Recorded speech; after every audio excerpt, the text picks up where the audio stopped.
Bismillahirrahmanirrahim. Assalamu alaikum. We were talking about gradient descent. In this video, we will talk about two variants of gradient descent.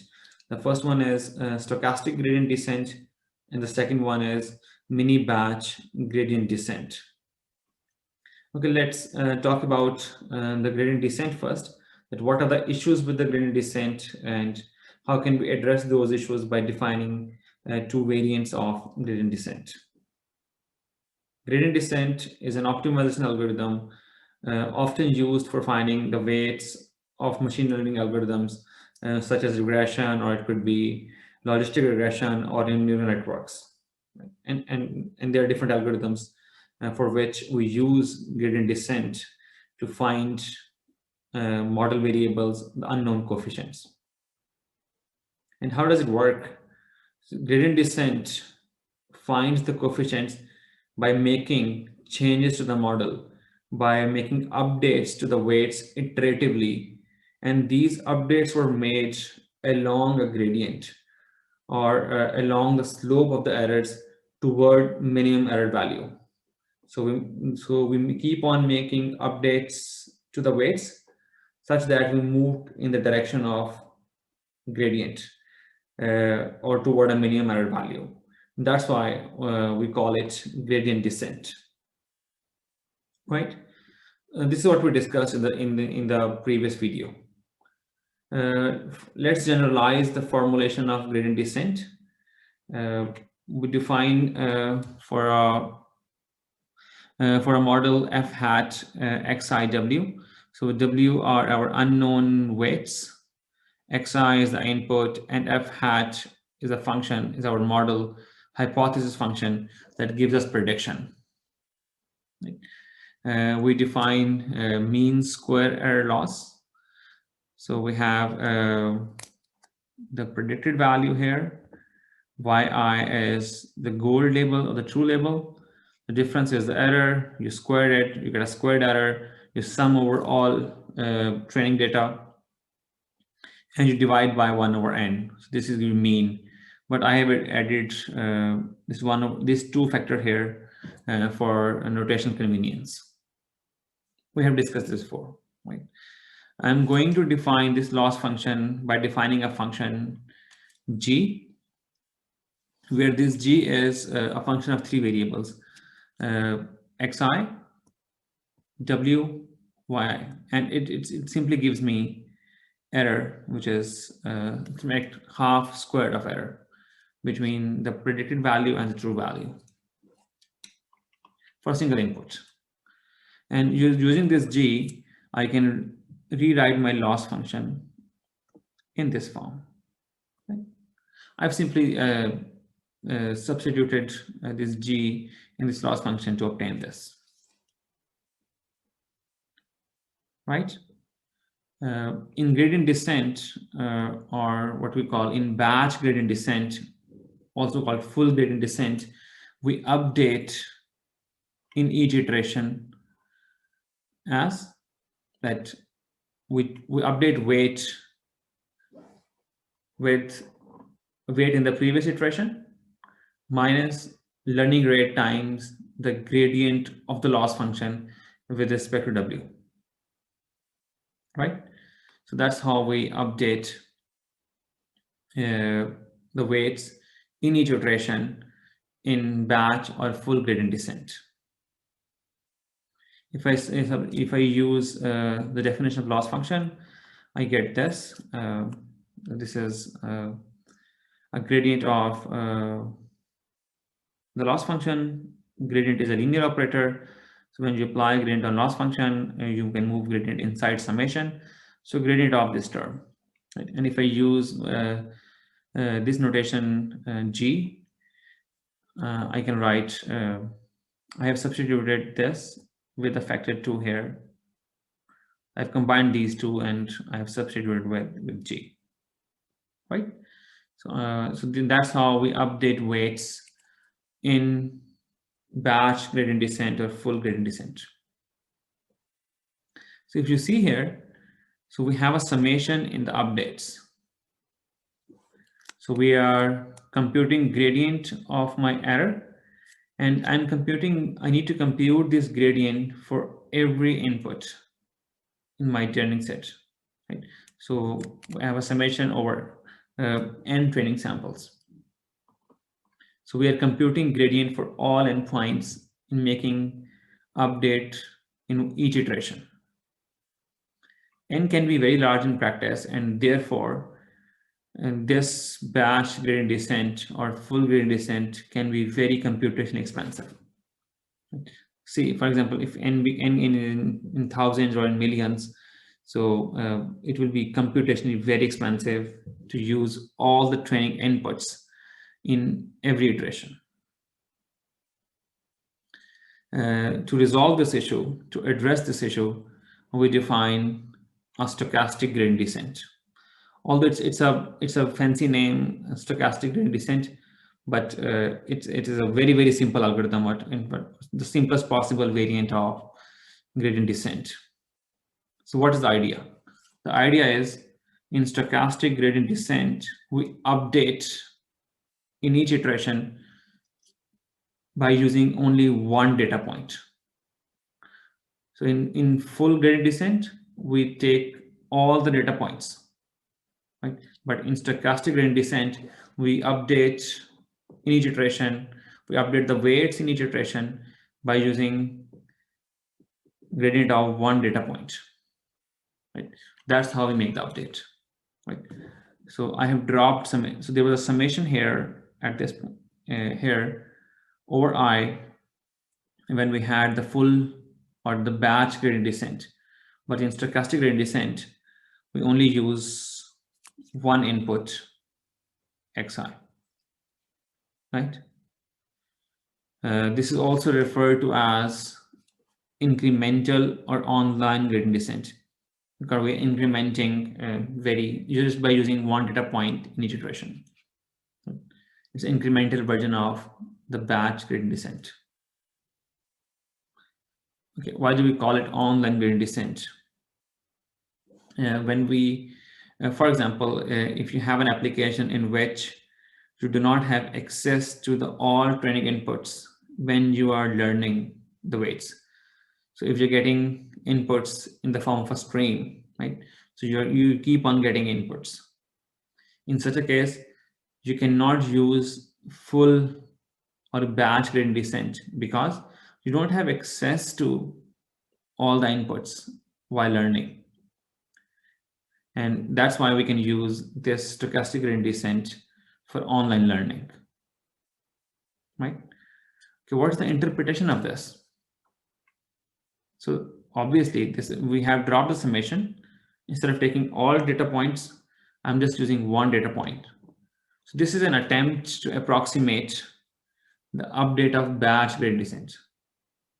This is an approximation of the full gradient descent. The question here is, how do we choose I in each iteration, right? Because the update in each iteration depends on the xi you choose, right?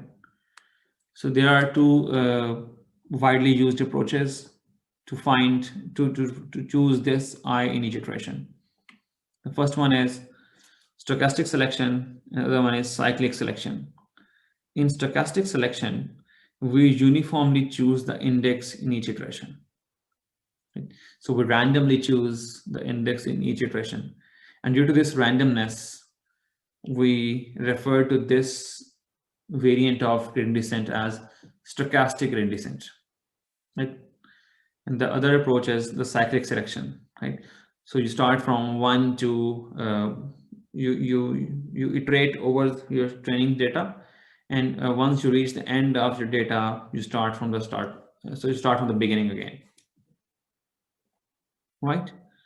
But mostly we use the stochastic selection because when you use uniformly chosen indexes in each iteration, so this implies that stochastic gradient descent is an unbiased estimate of the true gradient at each iteration. It simply means if you take average, if you take expected value of the gradient that is equal to the gradient when you take all training inputs, because you are choosing the index I uniformly over the whole data set. So what are the good points about stochastic gradient descent? The first one is, obviously, this is computationally efficient. So we do not have a dependence on n in each iteration. We are only using one data point to update weights in each iteration, right? And we are having a true gradient approximation. So this update is an approximation, is an attempt to approximate the batch gradient descent. And this approximation is often helpful because you're getting a noisy update. So this noisy update process can allow our algorithm to avoid local minima or to attain premature convergence. Okay? But it must be coming at some cost, right? So there's an issue with these frequent updates. So you were getting these noisy updates, and these noisy updates help us that we can avoid local minima. But the downside is the frequent updates can result in a noisy gradient signal. When you use batch gradient descent, if you see loss per iteration, most times you get a very, very smooth curve.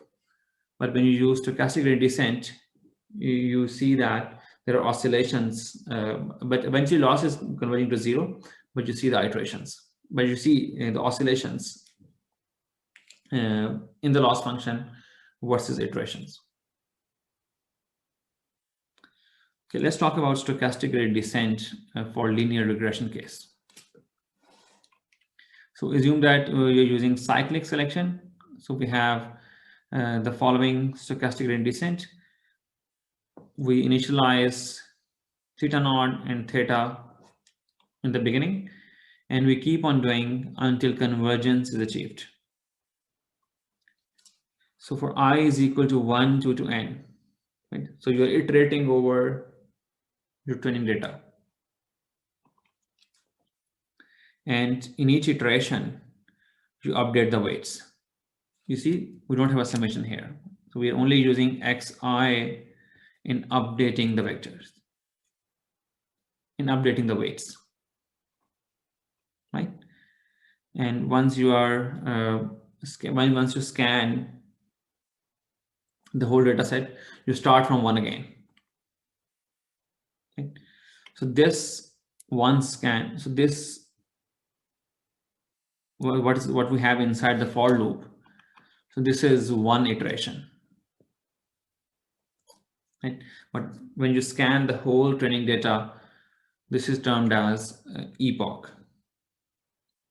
In batch gradient descent, iteration is same as epoch because you're using all the training data for making one update.